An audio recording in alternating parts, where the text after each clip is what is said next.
Começa agora o Meia Pantufa. Bom dia, boa tarde, boa noite, boa madrugada, pessoal. Todo mundo com os fones de ouvido, que já tá começando o Meia Pantufa, episódio 1, o seu podcast favorito de entretenimento. O melhor episódio que a gente já gravou até hoje, eu posso garantir pra vocês.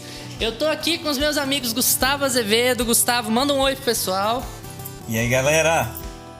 Nossa, aqui pra baixo esse oi. Nem parece que tá começando a primeira gravação. Maravilhoso momento. Eu tô tenso. Tô na maratona aqui. Carol, mais animado, Carol. Carolina Jordão tá com a gente. Carol, dá um bom dia, uma boa noite, uma boa tarde, uma boa madrugada pra galera. Oi, galera! Animação. Bem melhor, bem melhor. Bem, senti a vibração agora. Pessoal, a gente tá aqui no nosso primeiro episódio, muito feliz com todo o carinho, com todos os feedbacks, com todos os comentários que a gente recebeu de vocês, apoio, incentivo, biscoito, tudo que vocês deram pra gente, a gente fez muito bom uso, a gente espera... a gente tá se sentindo muito famoso, a gente não pode dar cobra asa. Cobra asa. Asa cobra, essas expressões. Falha no engano. Pode dar cobra asa, já temos o nosso primeiro momento. Editor, corta isso da gravação, editor. Não. Do nosso Meia Pantufa. Não podemos dar cobra asa, segundo Gustavo Azevedo. Falha no engano. Estamos Segue começando hoje, gente, o nosso episódio 1. E hoje a gente vai falar sobre uma coisa que a gente gosta muito, que é Oscar. A gente gosta muito de Oscar, né? Posso falar por mim que eu gosto bastante. Acho que Oscar Zoom. Vamos conversar um pouco sobre Oscar Zoom mais tarde. Oscar no Zoom é a mesma coisa? Quais são os impactos do novo normal na vida do cidadão cotidiano? Meu Deus, quanta frase horrível. Novo normal, Zoom, call, não. E hoje a gente vai falar sobre 4 dos 8 indicados a melhor filme no Oscar 2021. O Oscar esse ano foi um pouquinho mais tarde do que costuma ser. Por que será? Aconteceu alguma coisa de diferente no mundo que adiou esse Oscar? Vamos discutir. Gente, eu não vi, tô em casa, também. não aconteceu nada aqui. Vamos discutir a respeito também. Nós vimos todos os 8 filmes indicados a melhor filme. Nós vimos alguns dos outros filmes indicados nas outras categorias. E eu quero saber primeiro da minha amiga Carolina Jordão. Carol, como foi a maratona pra você? A maratona dessa vez foi melhor do que a do ano passado? O que você achou da lista em geral? Dá um panorama bem aberto dos 8 filmes que você viu. No geral, eu achei a lista muito boa. Eu até me impressionei, porque a do ano passado tiveram alguns filmes que eu não curti. Então eu já tava meio assim, o que será que vai vir dessa lista? Será que eu vou gostar? Será que eu não vou? E eu acho que no geral os filmes são muito bons mesmo. Acho que nenhum assim eu achei muito ruim, péssimo. Acho que todos merecem muito estar lá. E nenhum pra mim ainda é melhor que Parasita. Mas estão no caminho, tipo, estamos indo bem. Tá uma lista boa. Mas é uma concorrência difícil, né? Parasita... É verdade. Realmente muito bom. Gustavo, a Carol foi otimista, então o seu papel agora vai ser o de pessimista. Fala mal dos 8 filmes da lista. Como foi a sua maratona? A maratona foi legal? A maratona tá melhor do que a do ano passado? O que você achou? Bom, então, eu acho que essa lista do Oscar de melhores filmes, né, indicados, eu acho que ela, no geral, ela tá bem diversa. Eu acho que tem filme pra chorar, tem filme pop, tem aquele filme que tem mais cara de Netflix, assim, que por mais que não seja da Netflix, que é o Promising Young Woman, eu acho que assim... Tem filme da Netflix que não tem cara de Netflix também? Tem cara de... Exatamente, então eu acho que o Oscar tá... Ele, dessa vez, eu acho que ele veio bem diverso. Então, e o engraçado, tem algumas indicações, por exemplo, que parecem que tinham tudo pra dar certo, tudo pra ser preferido e não foram. Então eu achei a lista bem diversa mesmo. Foi legal, porque você assiste filmes diferentes e não fica com aquela sensação de nossa, vocês estão indicando a mesma coisa de novo, de novo. Então foi uma lista boa, eu consegui assistir tudo rápido e foi isso, sim, gostei. Ótimo. Você acha que quem ouvir a gente hoje vai gostar do que a lista tem a dizer, vai gostar do que foi apresentado? Vai, sempre tem um filme pra cada um aí de vocês, né, gente? A gente vai falar assim, traçar perfis. A gente vai relacionar filmes a perfis a gente vai encontrar o seu filme. Sempre tem um streaming bom ao seu lado, assim, ó, pra você acompanhar. Cinema é psicologia.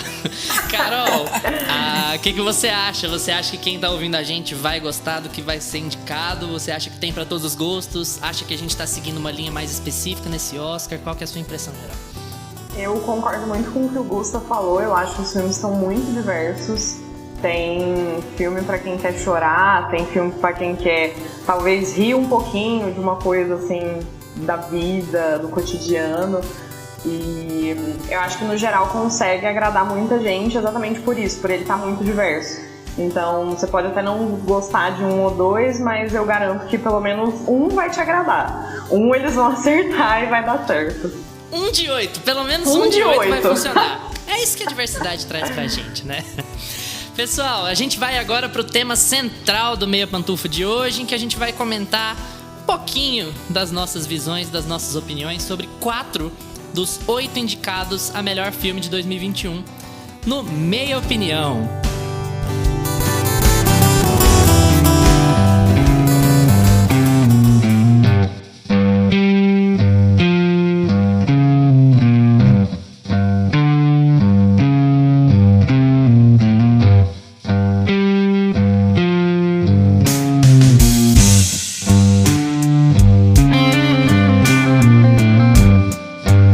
Meia Opinião.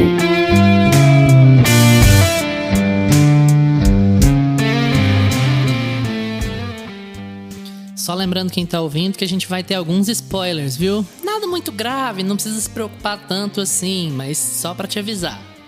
E a gente vai começar com o único dos filmes de hoje que não tá no streaming, Judas and the Black Messiah, ou Judas e o Messias Negro no português, que é um filme de um diretor bem iniciante. Na verdade, a gente tá com bastantes iniciantes nesse Oscar, nessa lista dessa vez, que é uma coisa muito interessante.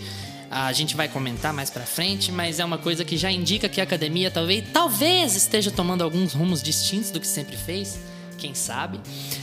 Judas and the Black Messiah é só o segundo longa do diretor Shaka King, que parece que tá tentando seguir os passos de algum outro diretor. Se você que tá ouvindo a gente aí é cinéfilo, pensa só. O cara veio da comédia, trabalhava na TV. Esse é o segundo longa dele, o primeiro que não tem a ver com comédia. E ele sai da comédia pra migrar, pra falar sobre temas raciais, pra falar sobre drama, um drama histórico, e pra já chegar com o pé na porta, sendo indicado a um monte de categorias, fazendo um filme muito forte, um filme com uma mensagem muito intrigante, muito divisiva talvez, depende do espectador, claro. Esse é o Shaka King, que está aparentemente seguindo os passos do Jordan Peele, claro, é dele que a gente está falando, diretor do muito bom Corra, do bom Nós. Já causei uma discussão aqui, a gente não tem vídeo, tem um olharzinho de intriga ali sobre isso, mas não é nosso tópico, vamos embora.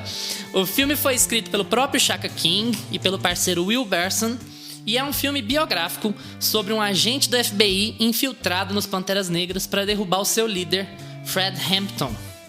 Gusta, conta pra gente um pouco mais sobre esse filme, o que você achou dele? Bom, antes de tudo, eu queria falar sobre o trailer do filme. Vocês assistiram o trailer desse filme? Acho que foi o melhor trailer que eu vi de todos os indicados. A gente vai ter um episódio só falando sobre o mal que é assistir trailers, se depender de mim. Então eu não assisti nenhum trailer. Nesse caso, ficou sensacional. Assim, eu acho que o filme, o Judas and the Black Messiah, Judas e o Messias Negro, ele já coloca quem é quem desde os 10 primeiros minutos. Assim. Acho que a gente não tem muito dúvidas de quem vai representar cada papel ali dentro. Ele se coloca muito rápido dessa forma. E o trailer, ele faz isso. Ele faz um resuminho dos primeiros minutos ali. Claro que sempre tem umas cenas ali pra frente.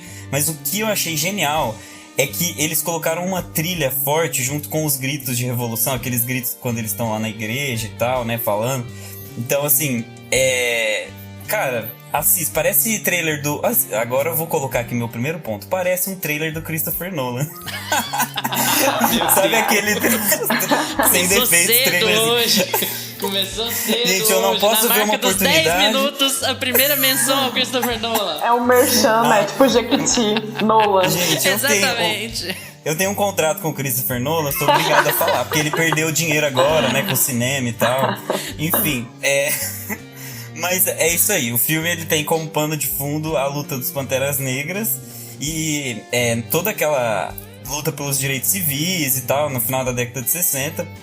E a gente sabe que, na verdade, esse líder que a gente acompanha, que é o Fred Hampton, ele é um sucessor, porque o Bob Seale, se eu não me engano, ele já estava preso. E o Bob Seale, ele tá lá no set de Chicago, que a gente já vai falar daqui a pouco. Então, ele era um sucessor o Fred Hampton era o sucessor do Bob Seale, então ele era uma pessoa nova, se descobrindo dentro do movimento, apesar de ser um líder. Então ele estava se descobrindo como líder, né? Então é interessante se acompanhar a trajetória dele por causa disso. E o filme, ele tem claramente... Eu senti que o filme tem uma defesa muito clara pelo que foi o movimento dos Pantera Negra, né? Dos Panteras Negras. Então, eu acho que o filme ele já começa se posicionando, todo mundo que é contra é vilão, o FBI, eu acho que eles são colocados muito como vilão, né? O investigador lá que já faz o acordo com o Judas, ele é muito colocado como um vilão da história e tal. Então, eu acho que é um filme que decide muitos lados. Você acompanha com muito apreço a vida dos Panteras Negras, assim, você gosta de acompanhar o que eles estão fazendo, você pega gosto pela luta deles. E isso é muito legal no filme. Eu gosto muito disso.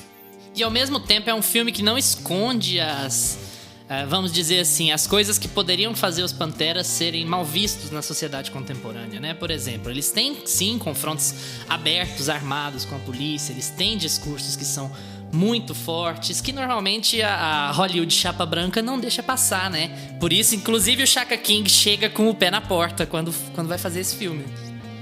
É legal porque, assim, eles são comunistas, eles têm uma cartilha marxista.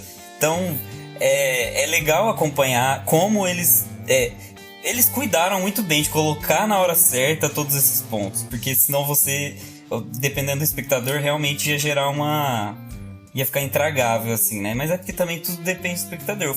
O diretor não precisa ficar cuidando disso, não é obrigação dele, que você que faça seu filme e faça ele direito.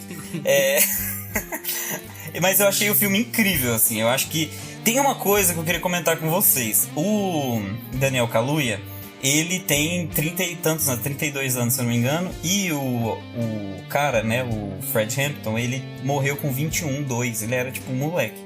Vocês acham que isso tem diferença? Porque eu descobri isso depois que eu fui pesquisar do filme.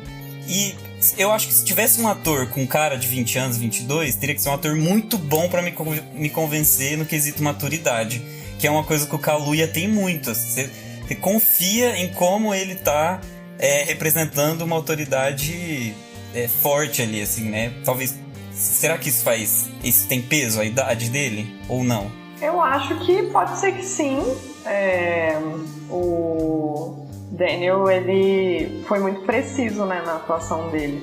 Eu acho que ele trouxe realmente quem era o Fred. Inclusive, no final do filme mostram imagens de discursos do Fred mesmo. E eu fiquei impactada o quanto ficou igual o que ele tava falando e o quanto o Daniel conseguiu incorporar isso. Tipo, eles pareciam realmente, sei lá, ser a mesma pessoa.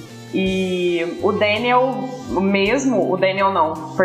Fred mesmo, ele realmente parecia até mais velho. Então acho que faz sentido escolher um ator mais velho pra trazer essa maturidade que o Fred tinha mesmo tão novo, né?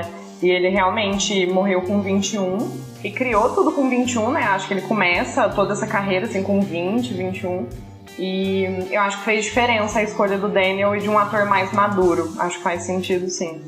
É uma coisa curiosa até pro próprio filme, né? Porque dá a ideia de que um ator da idade do que o Fred Hampton realmente tinha não seria capaz de trazer pra tela o que ele realmente era. Sim. Então a gente tem esse ponto que conta a favor também do próprio Fred Hampton, né? De que ele era uma pessoa única e por isso o movimento foi tão forte enquanto ele era vivo e qual foi a grande ameaça que ele trouxe.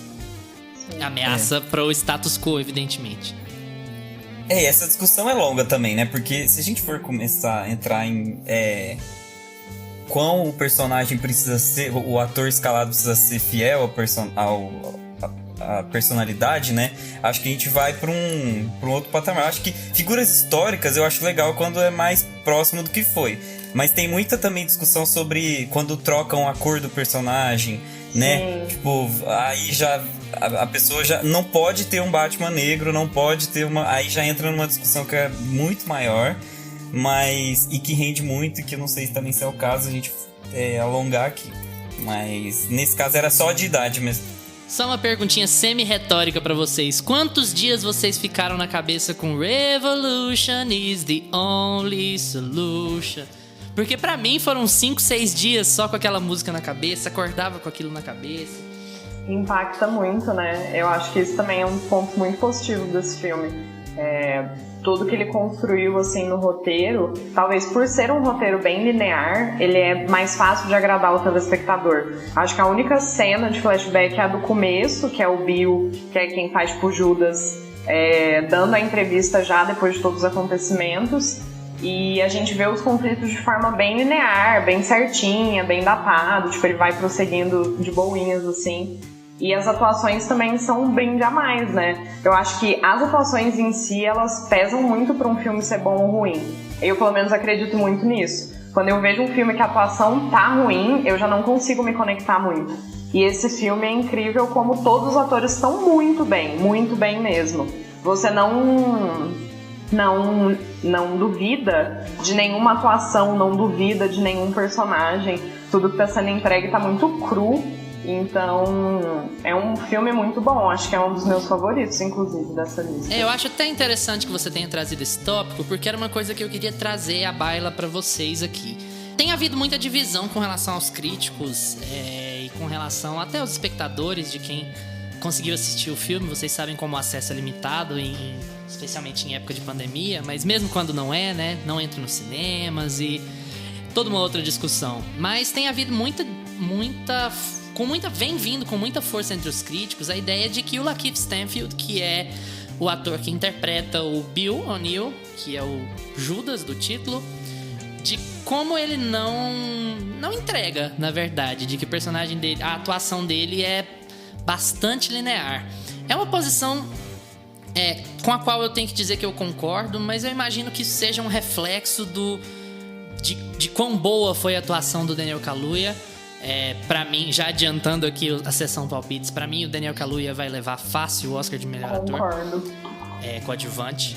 E só que tem havido essa discussão sobre se o papel do Lakeith Stanfield foi realmente relevante, se há algum problema com a atuação. Vocês viram isso? Vocês viram essa discrepância? Ou vocês acham também que é só mais uma questão de o Daniel ter feito um papel muito mais forte, um papel muito mais presente? O que você acha, Gustavo? Eu discordo. Eu acho que os dois estão super equilibrados no filme. Eu não sinto que o Kaluuya se sobressai. Sinceramente, quando eu assisti o filme, eu não achei que o Kaluuya se sobressaiu. Eu acho o Lakeith, o Lakeith já é um ator assim, que ele tá no meu coração desde Atlanta, desde quando eu comecei a viciar em Atlanta, porque eu acho que ele pega uns trabalhos muito, muito, muito bons. Ele sabe muito bem onde ele entra, sabe? Ele bate nas portas certas, ou alguém tá abrindo as portas certas. Ele tem um bom agente, exatamente. Então eu acho que ele tá entrando nos projetos certos. E eu acho que os diretores desses projetos estão levando ele pra cima, sabe? Eu acho que ele teria força pra ele teve força pra ser indicado, até porque está.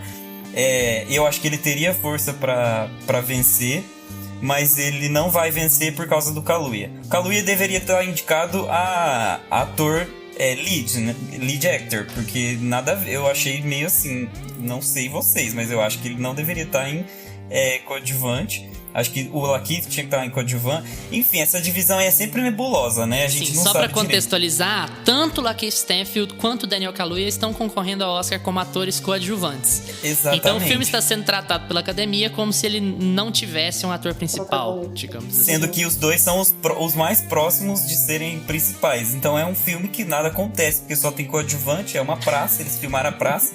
E aí a pessoa... Eu acho que o Kaluuya tinha que estar de melhor ator pra perder. Porque vai... Se ele tivesse, ele ia perder. Agora, como ele tá no coadjuvante, ele provavelmente leva. Mas eu queria que o Lakeith ganhasse de verdade. Eu acho ele... Ai, Atlanta tá tão no meu coração, às vezes eu pego assim... Tá, pera, você queria que o Lakeith ganhasse o Oscar? Então, eu acho que a atuação dele tá muito boa. Eu acho que o Kaluuya se escala por causa do Lakeith. Então eu acho que o Lakeith é o tipo de antagonista que a gente ama odiar. Você assistiu o filme inteiro, assim, meu Deus, mas você tinha tudo pra ser uma pessoa boa. Você recebeu educação. Você fala, entendeu? Você sabe... E aí, no fim das contas, eu acho que o personagem do Kaluuya se escala nesse mal, assim, que o Lakeith propaga ali, né? E sempre com aquele toque de arrependimento. Eu acho isso muito... porque a atuação dele é pequena, é menor. Tipo, ele onde que tá o detalhe no Lakeith? Ele se pega pensando se ele tá fazendo certo ou não em poucos momentos do filme ali. Então, você vê que ele tá abatido por alguma coisa, mas ele tem que ajudar a comunidade, ele tem que fazer parte. Então, nesses pontinhos assim que eu gostei muito do Lakeith. Eu queria que ele ganhasse o Oscar. Ok. Carol, e aí? O que você acha? Eu concordo com o Gusta, eu gostei da atuação do Lakeith. Eu acho que ele tá muito bem no que ele tá fazendo. Até ele é outro também que no final mostra o Bill mesmo. E eu fiquei, gente, olha, capturou toda a essência assim, da pessoa dele. Eu acho que talvez os dois estão concorrendo como coadjuvante porque eles tentaram ter o mesmo peso, né? Acho que se a gente for ver, talvez o Daniel apareça até menos, não sei. Porque ele fica preso um tempo e aí fica um pouco fora, assim, da órbita protagonista da história. Mas ele é muito mais importante, né? Na história ele é meio que o líder, então... Mas eu acho que é uma coisa meio Silêncio dos Inocentes, sabe? Você tem uma presença muito, muito forte de um ator coadjuvante, porque é um personagem... Você tem um ator muito bom, um personagem muito bem escrito. E pra mim, eu tenho a impressão de que o filme trata sobre a intenção do filme é tratar sobre o Bill O'Neill. E o Bill, a entrada do Bill, um estranho a políticas naquele meio, um estranho a questões de política, sendo colocado naquele meio revolucionário, abertamente revolucionário. Até por isso eu acho que se algum dos dois tivesse que sair concorrendo a melhor ator principal, seria o Lakeith e não o Daniel Kaluuya. Mas eu entendo que quando a gente tá assistindo o filme, ele dá essa dinâmica de você entender que eles estão contando a história por um contexto e menos por um ponto de vista específico. Até porque eles abordam muitos personagens diferentes sobre muitos aspectos. Eu acho que é um filme muito rico, assim. Você aprende muito sobre o movimento, sobre os direitos civis, a luta sobre os direitos civis, nesse caso. Eu acho que tem muita é um filme com muita bagagem, é um filme muito forte. E é uma luta pouco maquiada, era essa questão que eu tinha levantado antes, sabe? Você tem uma luta que é aberta e é colocada às claras na tela. Não é um Green Book da vida. Esse é um movimento que teve confrontos armados com policiais, que se rebelou contra policiais, que sempre tratou policiais como porcos. Você tem no grande momento do Daniel Kaluuya no filme, ele fala abertamente sobre a chacina de policiais, ele fala sobre a satisfação que isso dá. Então, não é um filme chapa branca, ironicamente falando. Nós temos um termo que, olha, você vai absorver o que os Panteras Negras estão fazendo, a gente quer que você empatize com eles, porque tá muito claro na minha direção que nós apoiamos esse ponto de vista, mas a gente tá te dando todas as informações para que você possa criar uma margem de dúvida acerca de como eles estão agindo, se o que eles estão agindo, o modo como eles estão agindo é sempre certo, se o modo como eles estão agindo é o melhor modo. Então isso fica tudo muito aberto. Você tem o anti-Bohemian Rhapsody, sabe? Você não tem você não finge que aquela realidade é mais bonita do que era, que aqueles personagens não tinham defeitos, ou que eles não podiam ser questionados em momento algum. E eu acho que isso é bastante relevante no filme. Sim. Não, sim, eu concordo com tudo.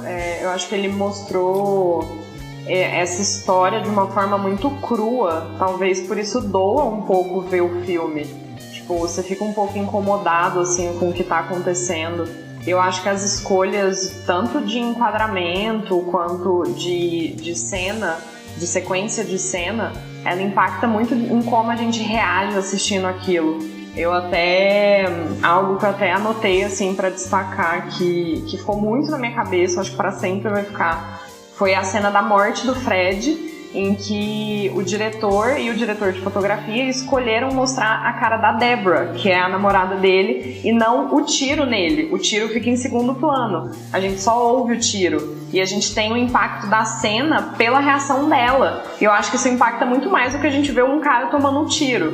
Então, as escolhas foram muito boas de como representar o momento e como atingir o telespectador nesse sentido de, tipo, cara, olha o que aconteceu. Sinta isso como as pessoas sentiram, as pessoas que estavam lá sentiram. Então, pra mim é um ótimo filme, gente, de verdade. E, aliás, que ano pra diretores novatos, não é? Sim. O filme é realmente muito bem dirigido. Passando a ponte pra você, Gustavo, como eu fiquei muito impressionado como você tem um diretor que faz o mesmo caminho do Jordan Peele. Ele sai da comédia, ele sai de um âmbito que é esquecido pela grande mídia, especialmente pela academia, pelo Emmy que seja, e ele vai produzir um filme com o pé na porta que tem escolhas técnicas muito, muito inteligentes, muito interessantes, um filme que flui muito bem conduzido, que é muito pesado e não te cansa. E o que você achou, Gustavo, da direção? Levando sempre em consideração que esse é o segundo longa de Shaka King, pra vocês terem uma ideia. Você acha que faz algum sentido isso que eu tô falando, ou é baboseira pra encher minutos? Não é baboseira pra encher minutos. Eu acho que isso dessa última cena que a Carol falou, gente, não é spoiler. Não é spoiler a pessoa morrer no final do filme e ser um fato histórico. Aconteceu lá, hein? Final da década de 60, vamos combinar.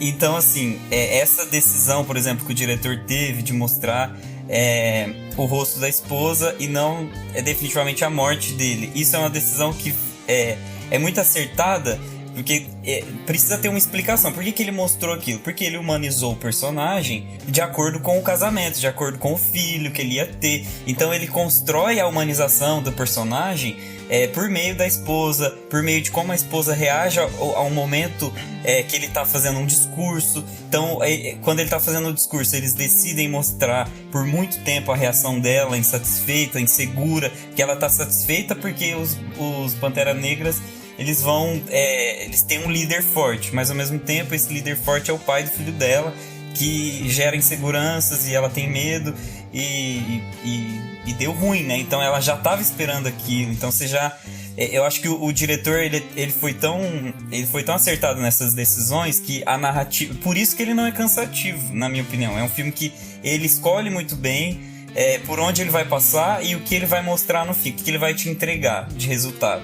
Então é muito fácil você filmar o Kaluuya fazendo cara de dor e levando um tiro. Meu Deus. Ele ia entregar, o Kaluuya ele entregou tudo que ele entregou nas 2 horas passadas, mas o diretor decidiu fazer o que ele fez porque ele costurou. Isso também acontece com o antagonista. O Judas, ele tem a relação dele com o FBI, tem a relação dele com o crime. Isso humaniza muito ele, porque ele tem os medos dele, ele quer assaltar os caras lá, mas ele quer ir embora rápido, porque ele tem medo de ser torturado pela polícia, enfim, eles têm os medos deles. Então isso fica muito evidente na construção narrativa. Isso é muito bom. Eu achei que o filme tem todos esses méritos, assim.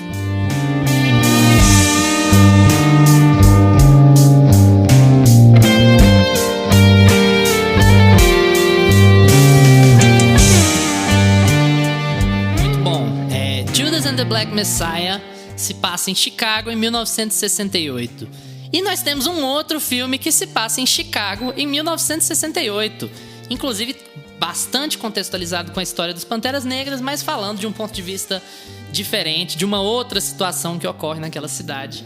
Claro que eu tô falando do set de Chicago, The Trial of Chicago 7, que esse sim é da Netflix, esse é fácil de assistir. Ele é dirigido e escrito pelo Aaron Sorkin, que já dirigiu o Bom Molly's Game, de 2017, mas é bem mais conhecido como roteirista. Foi roteirista de Social Network, rede social do David Fincher, que vocês certamente assistiram. E ele ganhou o Oscar de melhor roteiro por Social Network na época.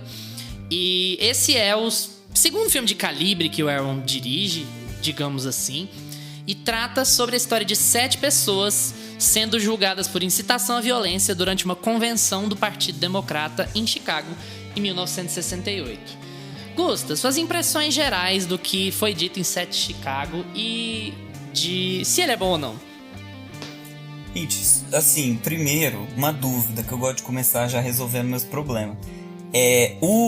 Não é 7 de Chicago, seria 8, mas aí o Bob Seale, que era um dos réus, ele não teve representação por nenhum advogado, e aí por isso ficou conhecido como 7 de Chicago, né? Eu acho que é isso. Pelo tudo que eu pesquisei, pelo que eu entendi do filme, se eu não entender isso, acabou. Eu já vou embora. E pra falar a verdade, no filme, se você vai falar que são 7, você vai ter que contar, né? Porque se o filme chamasse Os 3 de Chicago, a gente nem questionaria, porque a direção faz essa escolha. É a primeira coisa que você percebe. O filme não é do 7 de Chicago e nem dos 8. Ele tem alguns atores, assim, alguns personagens, no fim das contas, que foram privilegiados. E atores, obviamente, porque se os personagens foram privilegiados é porque os atores estavam ali, né? O Stephen Hawking e o Borá de Chicago. Também funcionaria. Então, Sacha Baron Cohen, Ed Redmayne, Jeremy Strong e o Yahya Abdul-Mateen, né? Que é o Mateen, não sei, que é o Bob Seale, que não é um dos 7, no caso. Eles fazem ali os mais importantes, digamos assim. São as pessoas ali mais importantes da trama. E o Joseph Gordon-Levitt, que é o promotor, né? Ou The People, como vocês queiram aí. Não que sei também como já fez papéis muito importantes nos filmes do Christopher Nolan, vale destacar.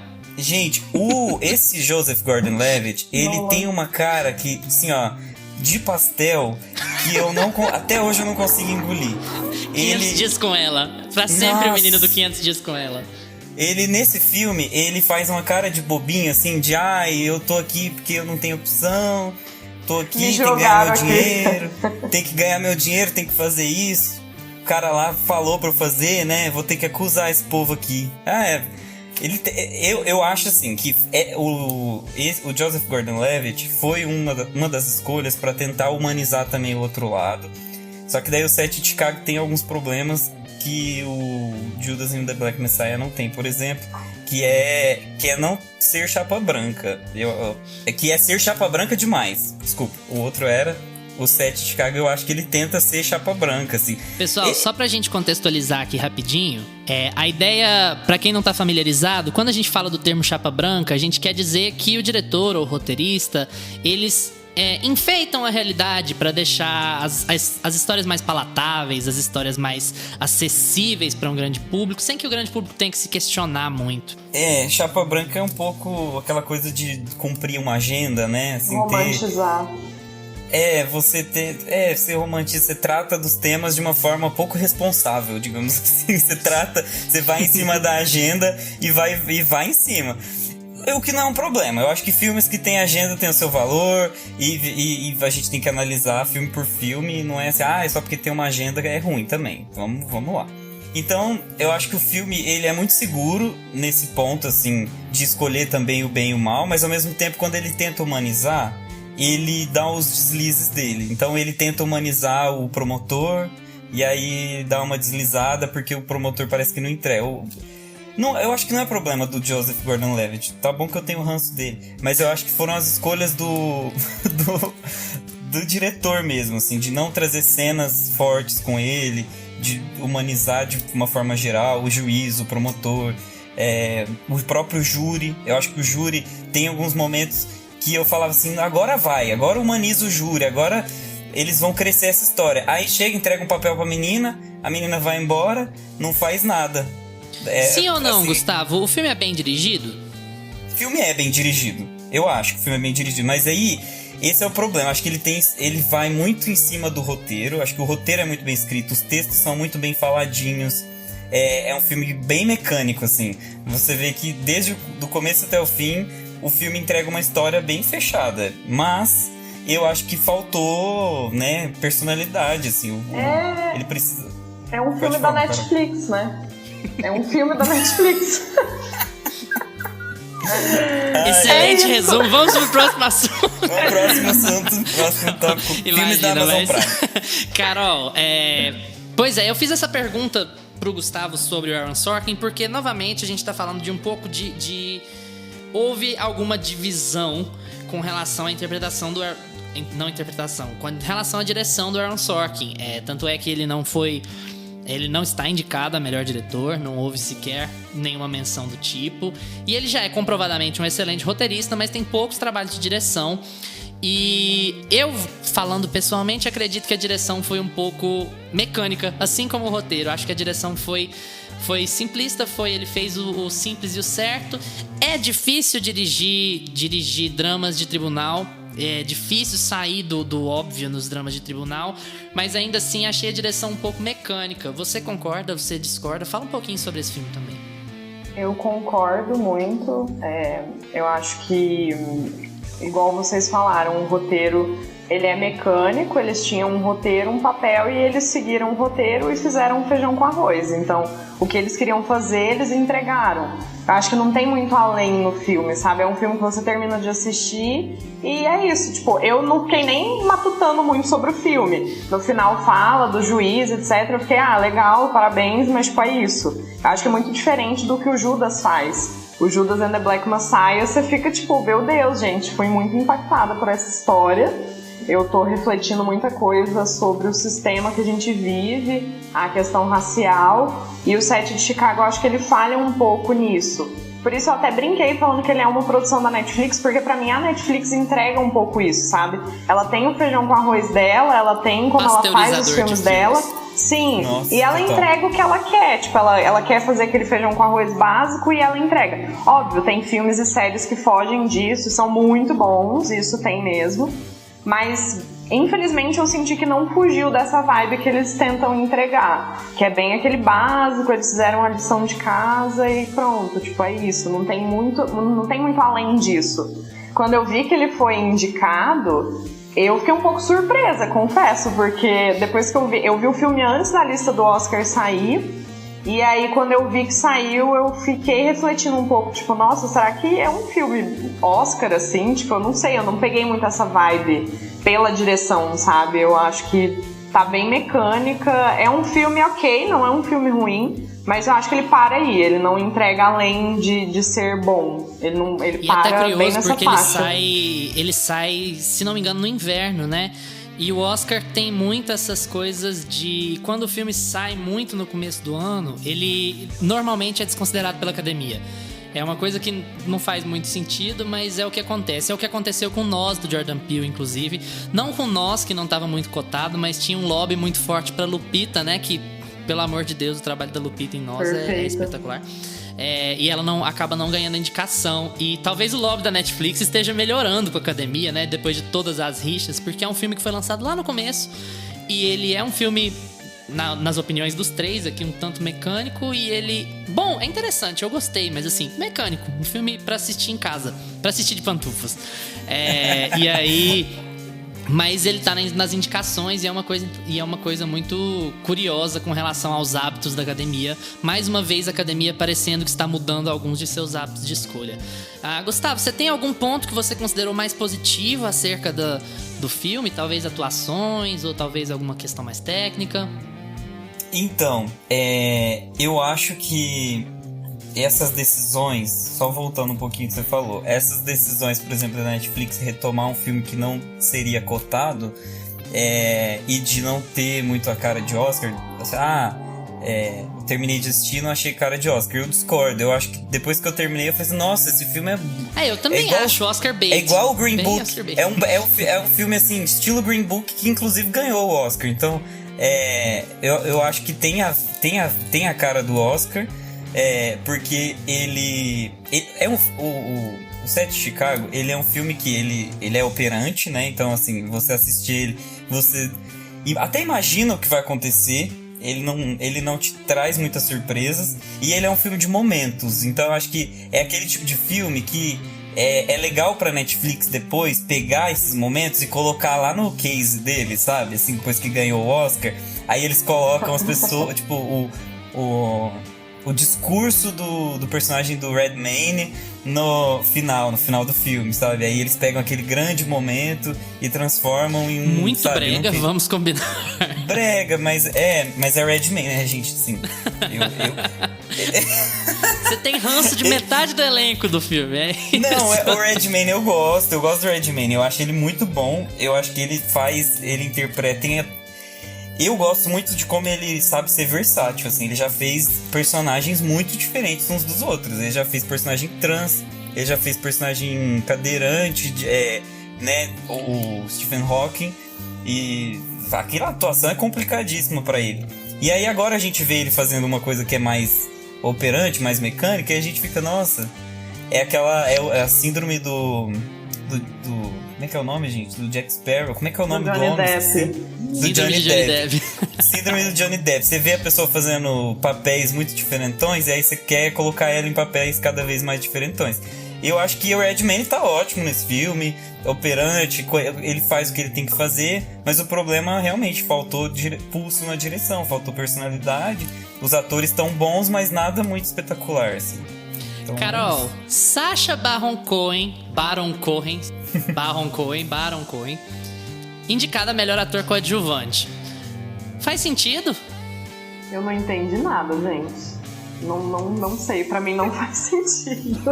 A hora que eu vi, eu fiquei, gente... E o mais incrível foi que eu não lembrava do impacto que ele tinha na história, porque não me pegou muito a atuação dele. Quando eu vi que ele tava indicado, eu fiquei, nossa, talvez eu tenha visto errado. Acho que eu preciso ver de novo. Ele tem alguns excelentes momentos com o juiz, mas assim...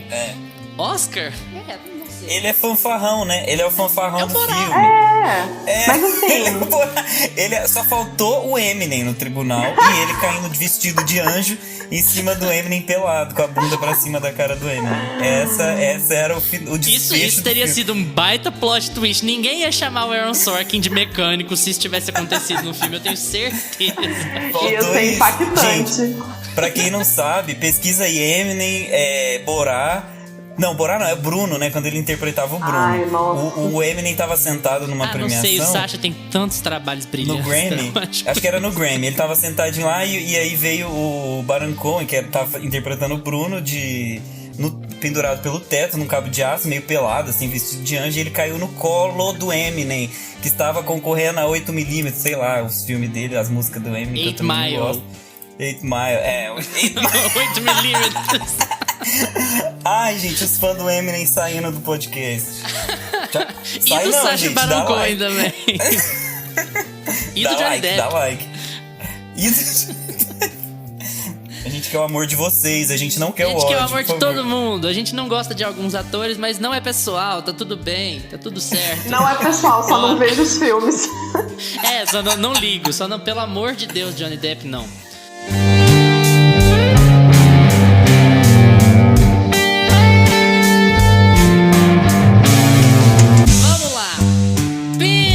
Só num filme divisivo, pessoal. Meus amigos aqui já sabem do que eu tô falando. Mank foi dirigido pelo excelente David Fincher, de Clube da Luta, Rede Social, Seven. Você certamente já viu um filme do Fincher. 1 milhão de grandes filmes ele tem. O roteiro desse filme é do falecido pai do Fincher, o Jack Fincher. E ele trata da história do Herman J. Mankiewicz, roteirista do que é considerado por muitas pessoas como o maior filme de todos os tempos, Cidadão Kane. Carolina Jordão, a bomba da semana ficou contigo, Carol. Fala pra gente sobre Mank. Eu realmente acho que ele é um filme muito divisivo. Eu acho que ele não consegue agradar a maior parte dos telespectadores. Acho que fica bem dividido assim, entre pessoas que não gostaram e pessoas que gostaram do filme. Em pontos técnicos, eu acho o filme muito perfeito, assim. Ele quis entregar a história do Mank, né, como se fosse um filme bem biográfico, de uma forma diferente. Ele realmente consegue fazer isso, e tendo muitas referências ao Cidadão Kane. Isso, inclusive, eu indico, eu vi praticamente seguido. Eu vi o Cidadão Kane e vi o Mank, e eu acho que isso fez diferença na minha interpretação do filme. Em aspectos de roteiro, fotografia, sempre aquela sombra, aquele contraste entre sombra e branco muito pesado, que tem muito no Cidadão Kane. Tem cena que tá tudo escuro, você não vê nada, você não vê a cara assim, do ator, e o que te move, te impacta são só os diálogos. que o Mank tem muito. O Mank é muito carregado em diálogo, e diálogo às vezes muito rápidos. Além de tudo isso, uma coisa que eu notei que tem muito no Cidadão Kane e que o Mank faz muito também são aquelas trocas de cena com imagens em sobreposição, e isso é bem típico de filmes antigos, e o Mank pegou pra justamente fazer essa referência. Sim, no topo da tela. Sim, é bem legal isso. Então, em aspectos técnicos, o filme me agradou muito. Ele quis contar pra gente a história do Mank enquanto ele escrevia o Cidadão Kane, com vários flashbacks, e isso também está muito presente no Cidadão Kane. Ele é um filme que conta a história do Kane e recheado de flashback. Tem hora que você se perde na história, mas tem até uma cena que o Mank fala no filme.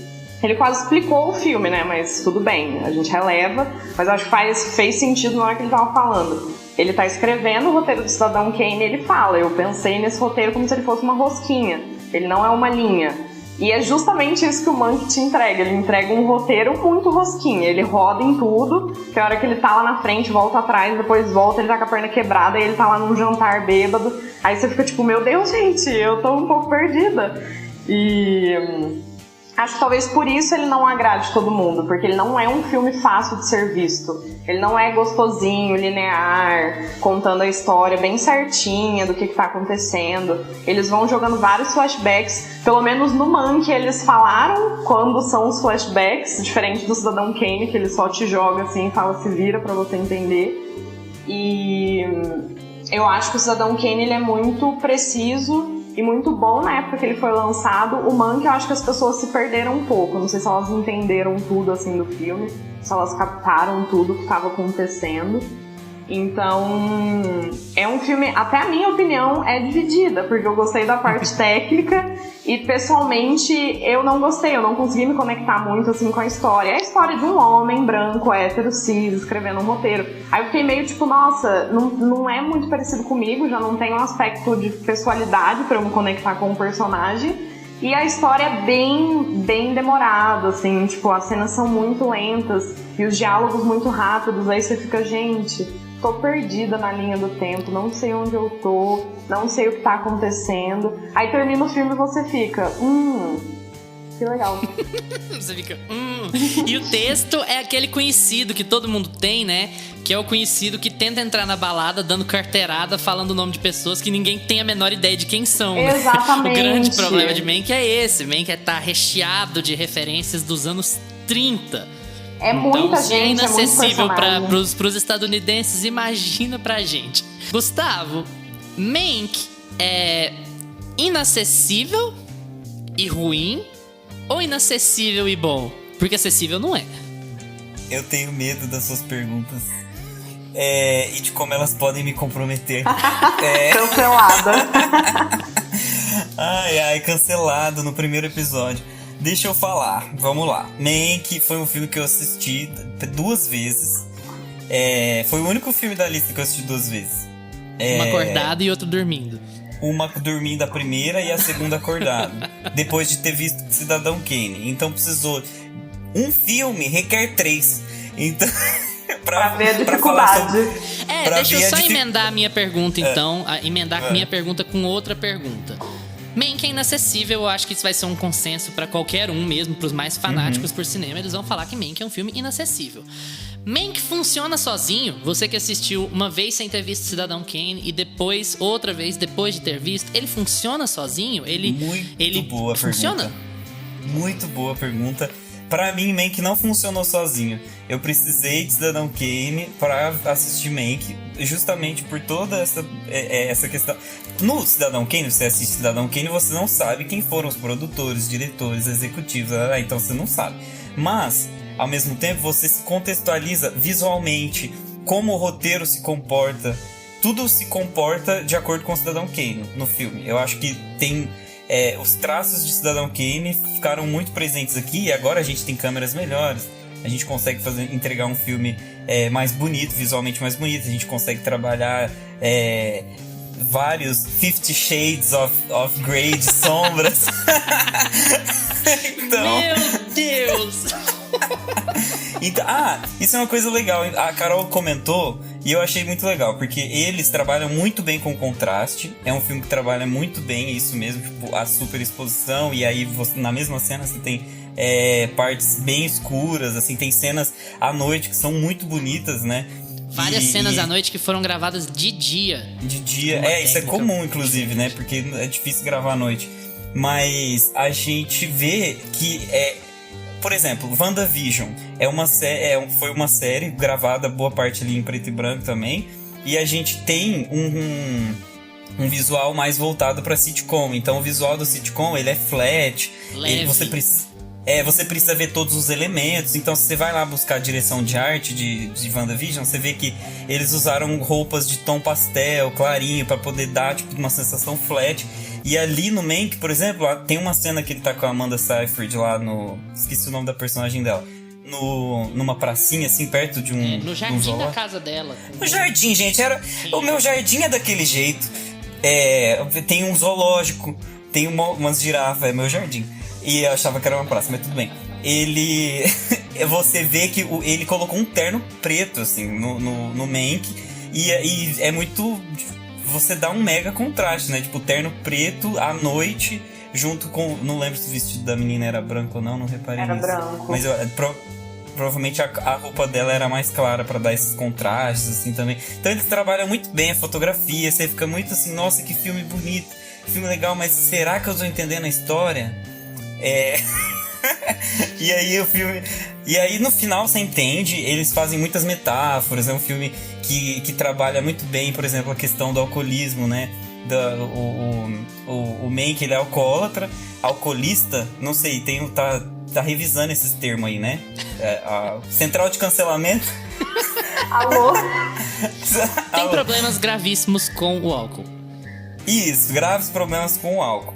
E ele é muito bom. Eu acho que assim, muita gente vai me xingar, mas eu achei essa a melhor subtrama. Eu achei assim, o desenvolvimento disso tudo, de como o alcoolismo vai levando ele para lugares que, por mais que ele seja genial, ele tá se destruindo como ser humano, como pessoa mesmo, como a saúde física, a integridade. Ele corre riscos de integridade física. Ele passa umas vergonhas que aquilo ali dá morte, dependendo de onde ele tá. Sim. Então, tem que tomar cuidado, assim. Eu sentia que o personagem precisava parar com aquilo. E morreu daquilo, né? Inclusive. Então, é legal. Eu achei essa subtrama uma das melhores. A história com relação aos executivos, eles trabalham bastante a relação com o irmão dele também. Eu gostei, mas é um filme que, assim, é pra entusiasta, é pra quem gosta muito e é complicado. Bem entusiastas, né? Porque até pra quem é entusiasta, o filme é um pouco difícil, tem que ser muito entusiasta. Uma subtrama que não funciona, por exemplo, é a da menina do Sense8, né? Vamos combinar que é a esposa dele e... eu acho... o pessoal aqui, vocês não estão vendo, claro, mas o pessoal aqui tá me olhando com uma cara, porque eles não reconheceram a menina do Sense8 no Mank. Ela é a esposa do Mank, gente. É a Tuppence Middleton. Ela é a esposa do Mank, é a menina do Sense8. Sense8 é aquela série da Suruba? Exatamente. Lá se foi a nossa chance de não colocar explícito no Spotify na hora de postar o podcast. Não, enfim. Da baderna. Da baderna. Eu não... Engraçado, porque eu discordo um pouco de você. Eu acho que as subtramas não funcionam. E eu acho, na verdade, que nenhuma história funciona em Mank. Esse é o grande problema. Ele é um roteiro que foi escrito há muito tempo por um entusiasta, que era o Jack Fincher. Ele foi muito pouco alterado, a ponto de só o Jack receber os créditos. Mas o David Fincher trabalhou em cima do roteiro também pra melhorá-lo.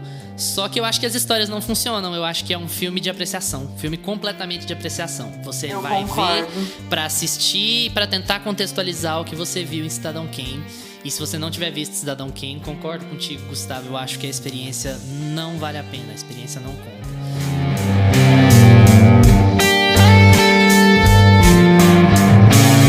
Sound of Metal, o som do silêncio em português. Esse tá disponível pelo Prime Video. Soul. Tô dando muito aula de inglês, gente. Desculpa. Inclusive, deixa eu só te cortar pra falar pro pessoal, todo mundo, que você fala muito isso, você faz muito isso. E não precisa fazer disclaimer. Às vezes é chique, entendeu? Você manda um soul, whatever. Disclaimer, não precisa fazer disclaimer. Gente. A sua complementação já foi um problema. Soltar umas palavras em inglês é perfeito. A gente coloca a legenda. Gente, pensei em inglês. Nossa, desculpa aqui tudo.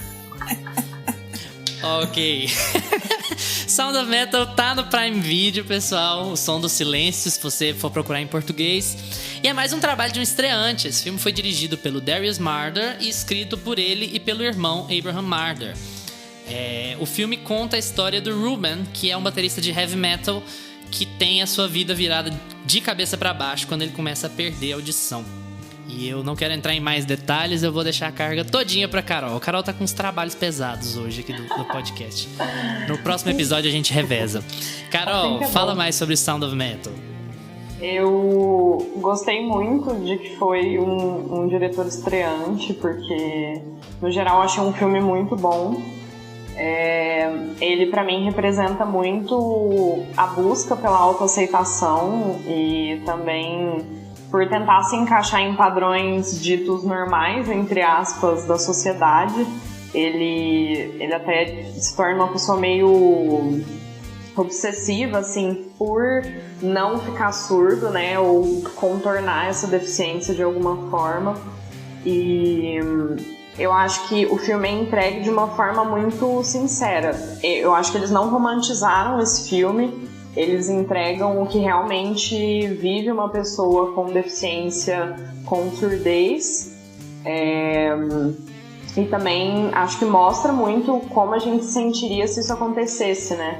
O impacto do que traria essa surdez, principalmente para um músico, né? Então, a audição é basicamente a fonte, assim, do trabalho dele, ela se conecta muito com o que ele faz.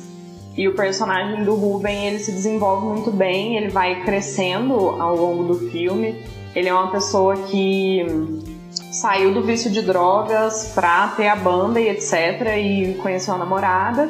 E eu acho que ele é aquele tipo de pessoa que troca um pouco um vício pelo outro. Tanto que quando ele começa a adquirir a surdez, ele já pensa que talvez a vida dele inteira vai acabar, porque ele não vai mais tocar, a namorada vai largar ele, e ele precisa dela, e toda hora ele tenta recorrer muito a ela, e ela tem que sempre estar do lado dele, sempre estar ajudando ele. Eu senti um pouco isso, de que ele trocou o vício dele nas drogas por ela.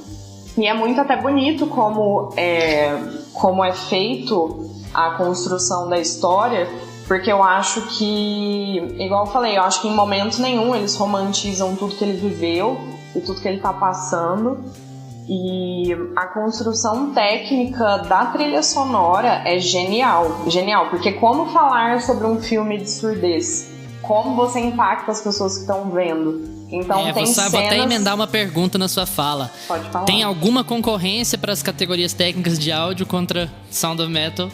Eu acho que não. Eu acho que ele entrega muito bem isso. Inclusive, os momentos de silêncio, você se sente muito como o Ruben tá se sentindo. Porque você só vê as bocas mexendo, você não tá ouvindo nada igual ele. É até muito agoniante, porque você fica, gente, eu tô vendo a pessoa falar, mas eu não tô ouvindo, o que ela tá falando? E você vê isso na cara do personagem. Também é muito genial a direção filmar o rosto dele. Porque você tá vendo o que o ator tá passando, o que o personagem tá passando, e você tem a leitura de que, meu Deus, ele tá muito agoniado e eu também tô, porque eu não tô ouvindo. Eu não consigo entender o que tá acontecendo. E às vezes tem também aquele zumbido que dói o ouvido, machuca assim, ó, e você fica, gente, para, eu não quero mais ouvir isso, eu quero ouvir alguma coisa. E eu acho que essa é até a agonia que ele sente. E isso, a direção pra mim foi muito precisa em passar a agonia que ele tá sentindo pro telespectador. Então tudo que ele tá sentindo, a gente vai sentindo junto, a gente vai sentindo muita empatia por ele, mesmo quando ele tá vendendo tudo dele, meio que jogando, assim, entre aspas, muita coisa dele fora, pra ele só voltar a ouvir, é a única coisa que ele quer fazer. você se compadece com ele, você fala tipo, nossa, eu acho que ele precisa mesmo, eu também quero, eu quero ajudar ele, sei lá, de alguma forma. E... Inclusive, se você tem o hábito de assistir filmes no celular, 2 dicas. Primeiro, acabe com esse hábito urgentemente. Isso não é uma coisa respeitável. A gente já colocou dicas de como assistir filme no Instagram, @meiapantufa. Sigam, compartilhem os posts, sejam bons amigos, bons ouvintes. Exatamente. Primeiro, parem de assistir filme no celular. Isso não é aceitável em nenhum padrão.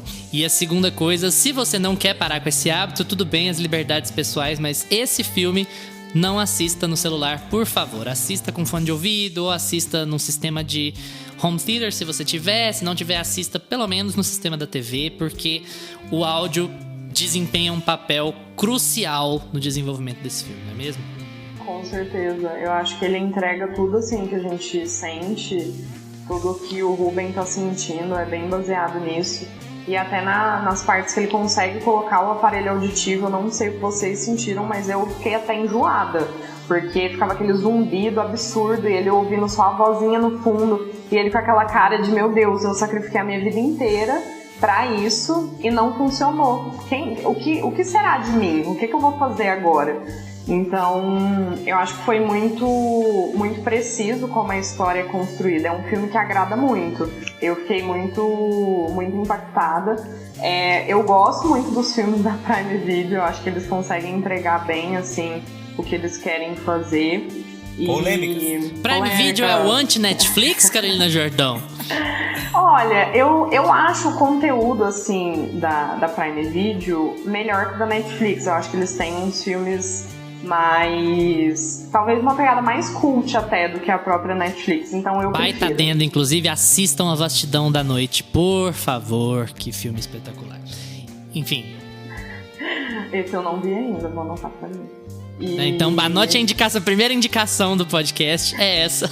Indicações internas antes das indicações externas.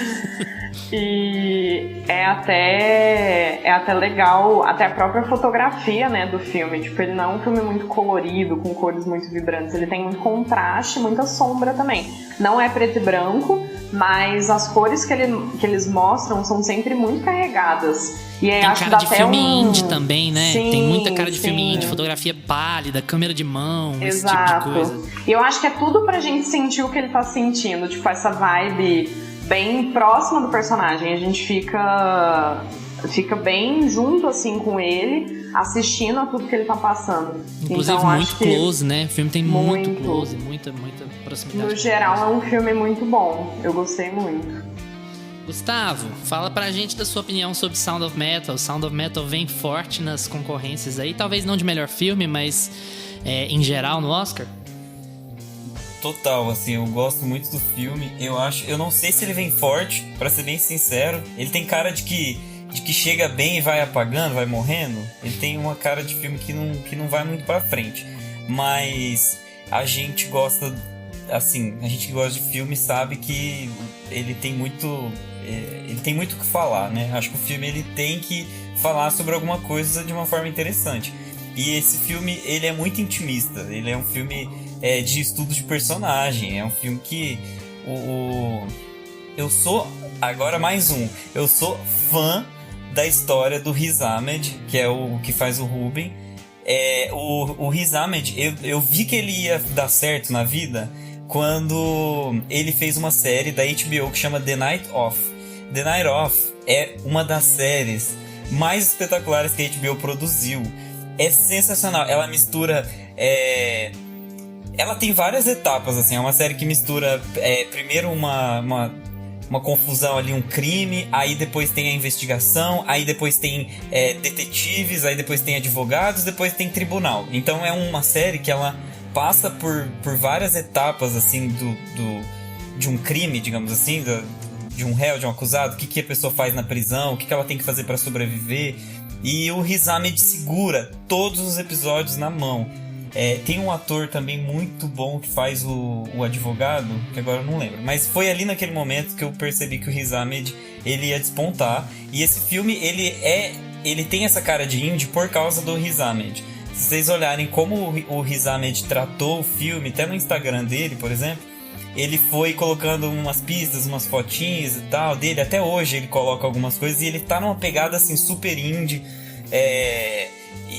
E esse filme tem essa cara, assim, a que a gente gosta, né? A gente gosta dos filmes indie. E eu acho que... você tava falando, Luiz, eu chamei você alguma vez de Nissin, gente, disclaimer. Se eu chamar o Luiz de Nissin, é porque é como eu chamo ele. Mas depois a gente explica, né? Pra não ter problema. Não, isso vai ser cortado na edição do podcast, pode ficar tranquilo. Ah, entendi. Tá bom. Então, Mentira. Você não chamou de Nissin, não. Pode ficar tranquilo. Uma coisa que o Luiz falou foi que ele ganharia todas as categorias de som e tal. E é engraçado que esse ano... eu não sei se foi mudança desse ano, tem que confirmar. Mas o som, ele tem só uma categoria agora. Antes era mixagem de som e design de som. E agora é melhor som. Eles... falaram assim, gente, vamos dar um prêmio só, o estatueta tá cara. E decidiram juntar em um só. Deve ter 10 pessoas no mundo que sabem a diferença entre edição Corte e de mixagem. Deixa o melhor som. Aí eles deram... esse prêmio já tá lá com a etiquetinha do Sound of Metal. Do Sound of Metal, né? E eu acho que o filme é do Riz Ahmed. Eu acho que é um filme tão intimista, que entrou tanto... que ele foi gravado cronologicamente.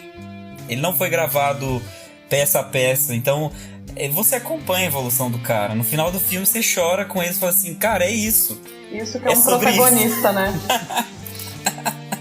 É um excelente desenvolvimento de personagem mesmo. Estudo é lindo. De personagem muito, muito interessante. Até porque ele não cai. Uma coisa que é muito interessante é ele não cair no estereótipo do viciado em drogas, né? Você não vê ele em nenhum momento ter uma recaída nas drogas, porque aquilo não é importante pro desenvolvimento de personagem. Ele faz uma troca de obsessão, mas ele não volta ao vício original, digamos assim. E isso é pra mim, pelo menos, é uma boa luz em como a nova geração de diretores está vindo, sabe? Como eles estão querendo contar histórias que, ainda que você tenha que seguir uma fórmula para desenvolver um personagem, que elas não vão ser muito fixas nos mesmos problemas e nos mesmos erros. Até por isso, talvez a direção do Aaron Sorkin no Trial of Chicago 7 seja tão decepcionante para muita gente, para muitos críticos. Porque você vai pegar os concorrentes dele a melhor diretor, que a gente vai pincelar no próximo episódio, e você não teria como comparar, você não teria como tirar algum deles e colocar especificamente o Aaron Sorkin, sabe? Que tem uma direção muito... pra mim é como se ele estivesse olhando pro passado e o outro pessoal estivesse olhando pro futuro. Não sei se vocês têm a mesma visão. O que você acha disso, Nossa, Carol? impactante.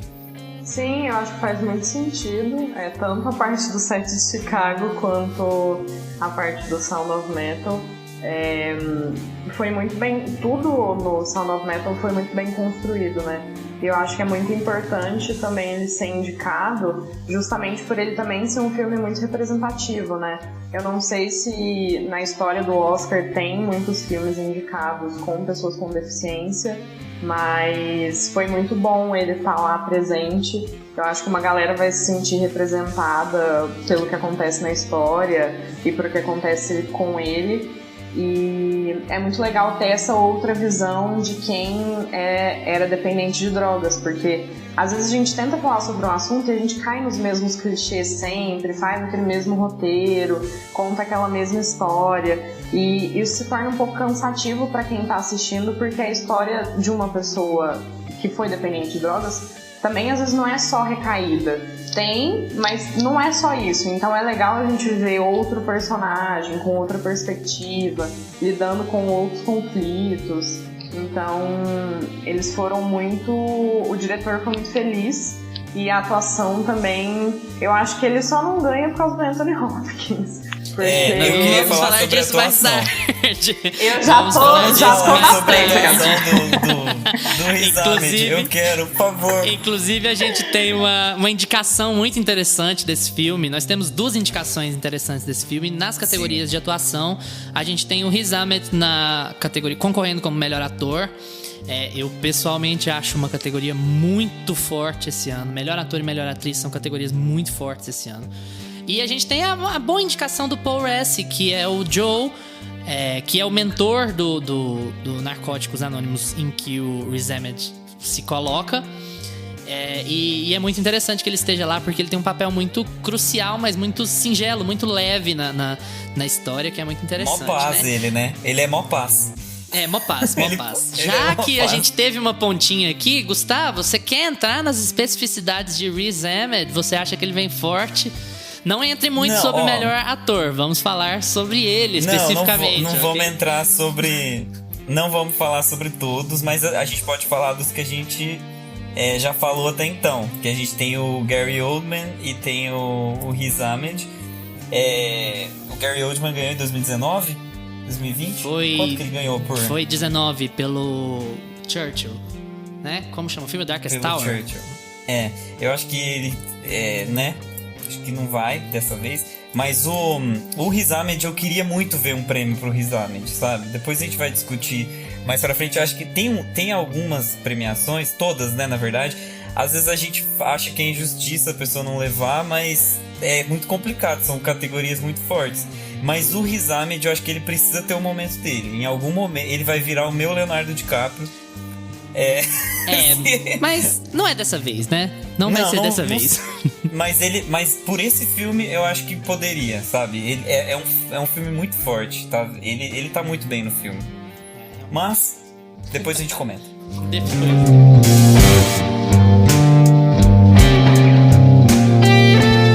Vamos lá, pessoal. Agora eu quero saber de vocês, já que a gente já fez essa ponte, eu quero saber de vocês quais são as chances que vocês acham que cada um desses filmes tem nas principais categorias e quais as chances de vencerem melhor filme.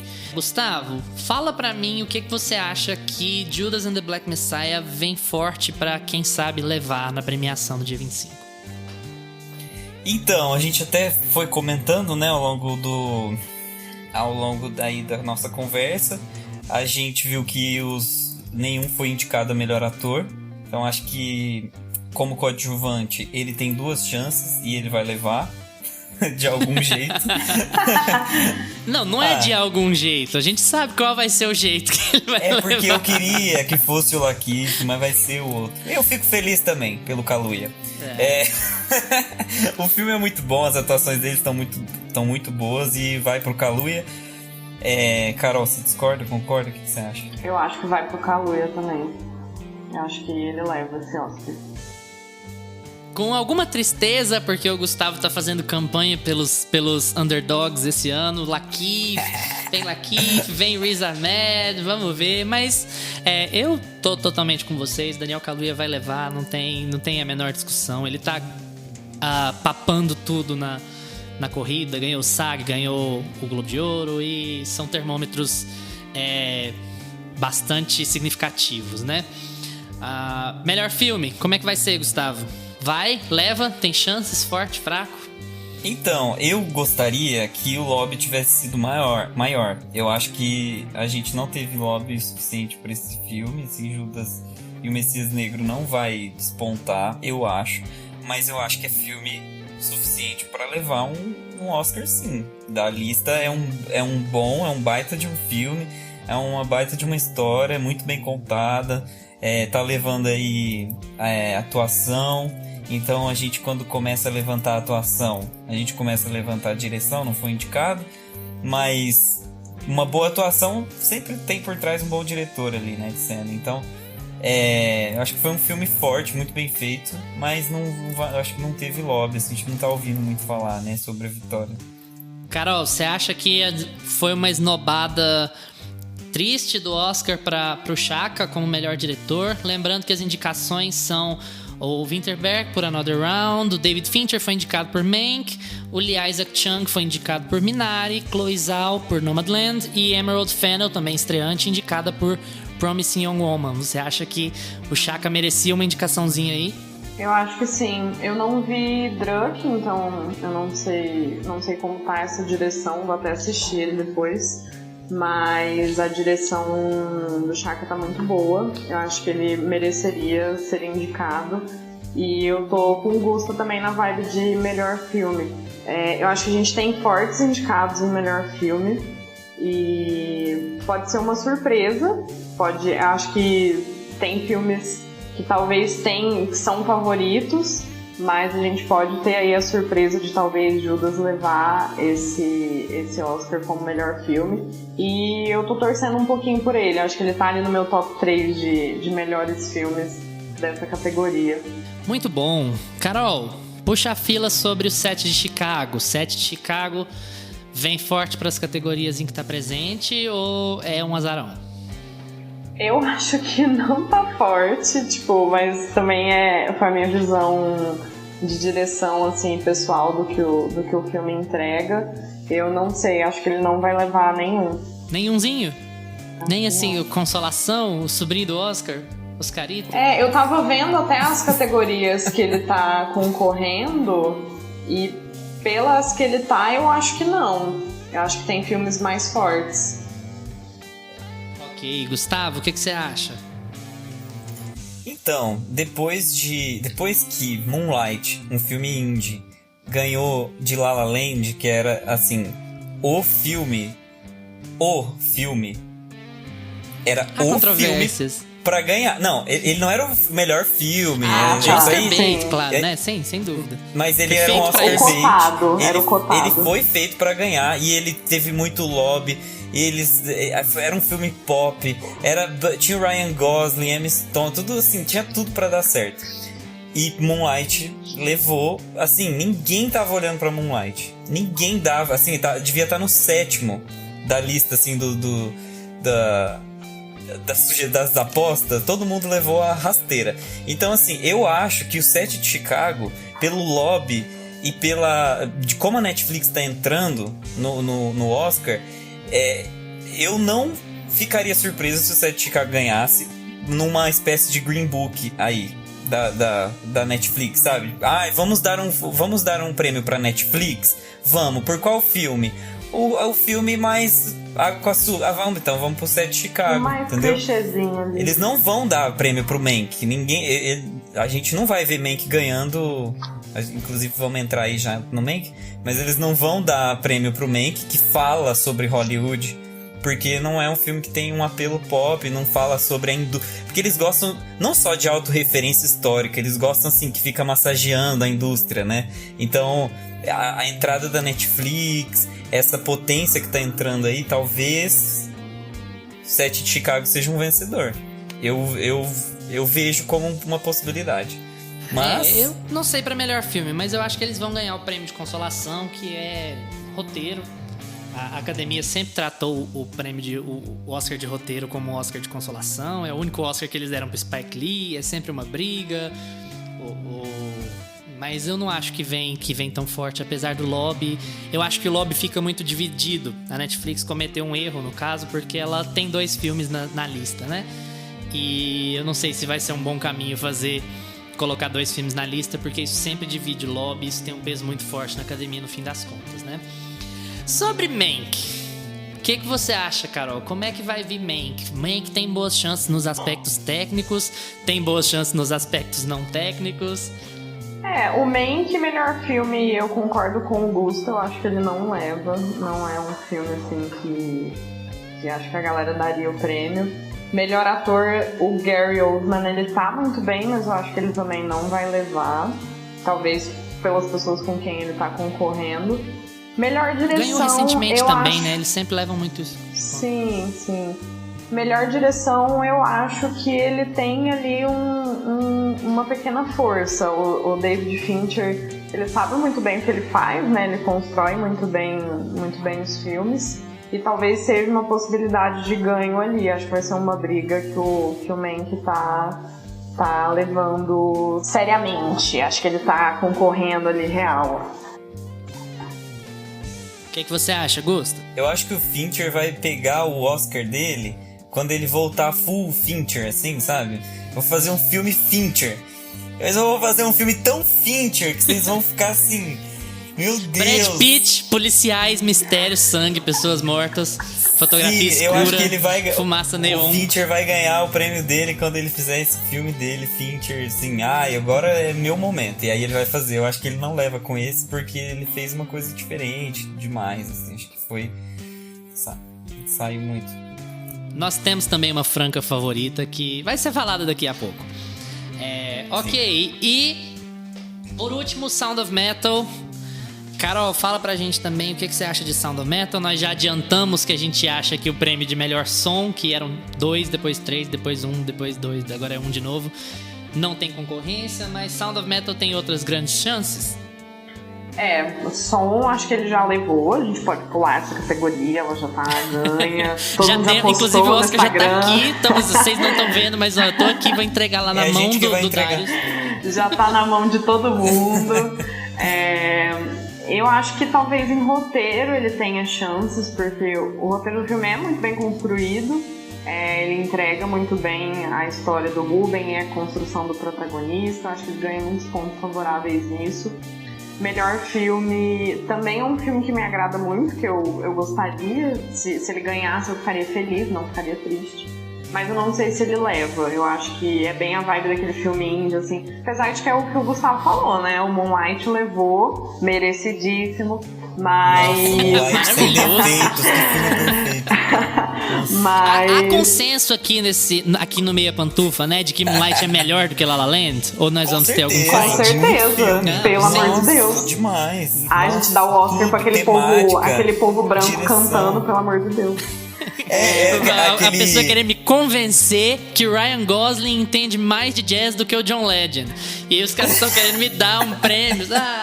Enfim, tá muito 2016 essa discussão, deixa pra lá. É igual aquele filme Todo Mundo em Pânico, que a Samara tá saindo lá do poço, aí a Brenda fala assim, um monte de gente morrendo na periferia, e tá todo mundo falando sobre a branquela que caiu no poço. Só fala da branquela do poço. Exatamente essa sensação. A Carol falou que Sound of Metal acha que tem boas chances com o roteiro e que é uma categoria muito forte. E o que você acha, Gustavo? Então, eu já fiz toda a minha ode, né, pro Riz Ahmed. Essa categoria de ator tá difícil. Não tá facinha. Tá nada.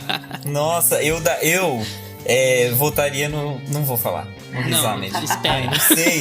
Ele é muito bom. Gente, esse cara é muito bom. Isso é uma aposta? Vale dinheiro? Não tá valendo. Porque no próximo episódio eu vou trocar. Então, fiquem atentos.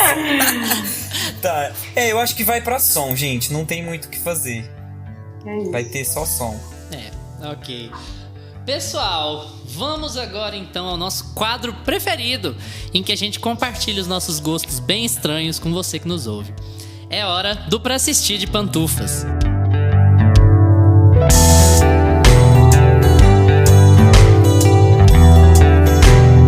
Pra assistir de Pantufas.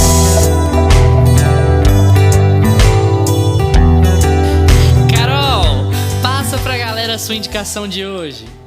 Hoje a minha indicação ela vai ter relação com Sound of Metal, mas no sentido de aceitação, representatividade, etc.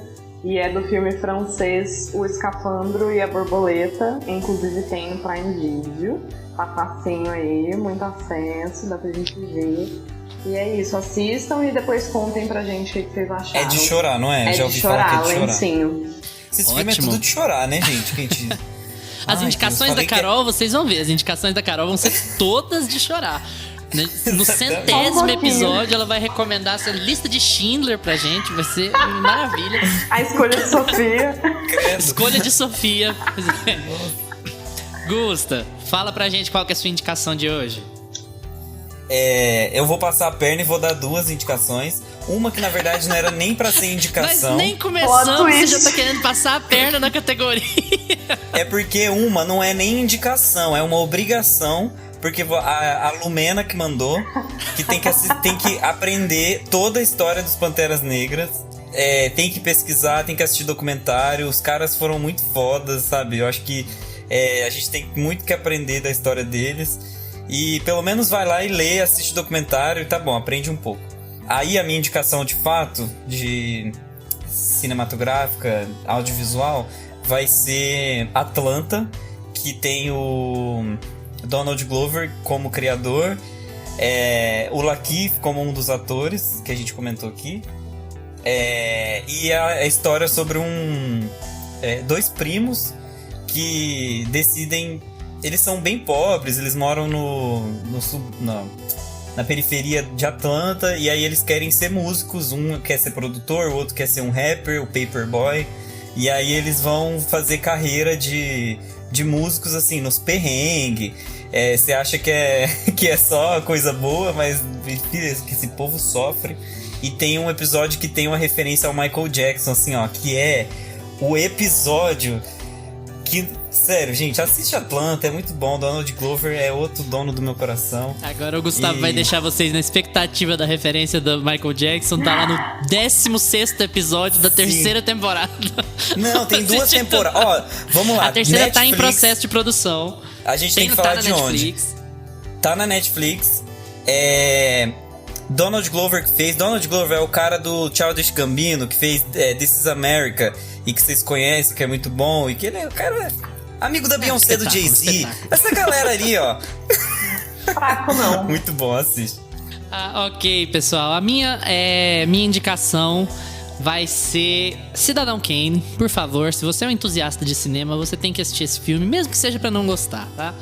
Cidadão Kane é uma aula de como se contar uma história. Inclusive, a gente deixou passar enquanto a gente estava comentando sobre Mank, mas há diversas controvérsias sobre o final de Mank, viu?